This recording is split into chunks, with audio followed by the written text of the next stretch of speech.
My mini blog 4 50 દિવસ daily video challenge. પછી સવારે ઉઠીને હું ગાંઠિયા લેવા ગયો. નાસ્તો કરીને પછી હું મારા ભાઈને રમાડતો હતો. પછી મારે મારા ભાઈની ઘરે કપડાં દેવા જવાના હતા. પછી મેં ઠેલી લઈને પછી જ્યુપિટરની ચાવી લીધી. પછી જ્યુપિટર લઈને આવી ગયો ભાઈની ઘરે કપડાં દેવા. પછી ગાડી રાખીને હું ભાઈની ઘરે પહોંચી ગયો તો આવું કંઈક મારા ભાઈનું ઘર છે.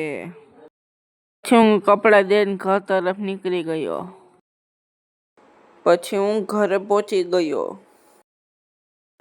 પછી જવાનું હતું મિલે દહીણું મૂકવા, તો હું દહીણું લઈને નીકળી ગયો મૂકવા. પછી પાછો ઘર તરફ જવા માટે નીકળી ગયો. પછી મેં પેલી ગાડીને ઘાભો માર્યો, બીજી ગાડીને ઘાભો માર્યો. પછી ત્રીજી ગાડી તો જોવાલાયક પણ નહોતી, તો એને ધોવાની હતી. પછી અંદર સાફ પણ કરી મેં ગાડી. પછી ગાડીને ધોઈને જોઈ તો કેવી ચમકતી હતી, કેમ કે અમારે જવાનું હતું એક ટ્રીપ ઉપર. પછી ઘરે આવીને ખાધું મેં જામફળ ખાઈને પછી મેં ગાડીની ચાવી લીધી. પછી હું દહીણું લેવા નીકળી ગયો. પછી દહીણું લઈને ઘર તરફ જવા માટે નીકળી ગયો. પછી હું દહીણું લઈને ઘરે પહોંચી ગયો. પછી અમે લોકોએ બપોરે જમી લીધું.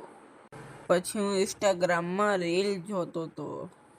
પછી મેં આરામ કર્યો. પછી ચા બનાવ્યો.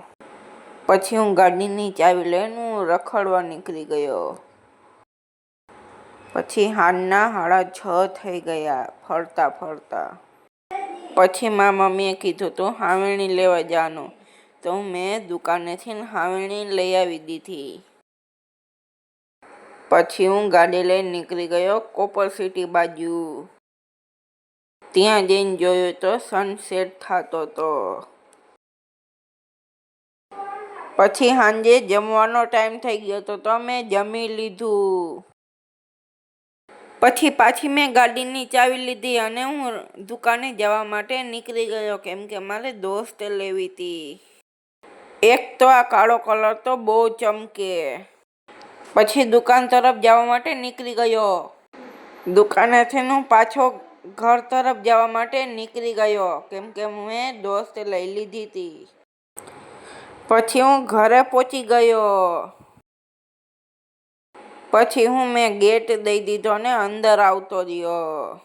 તમને મારા બ્લોગ કેવા લાગે કોમેન્ટ કરી દેજો.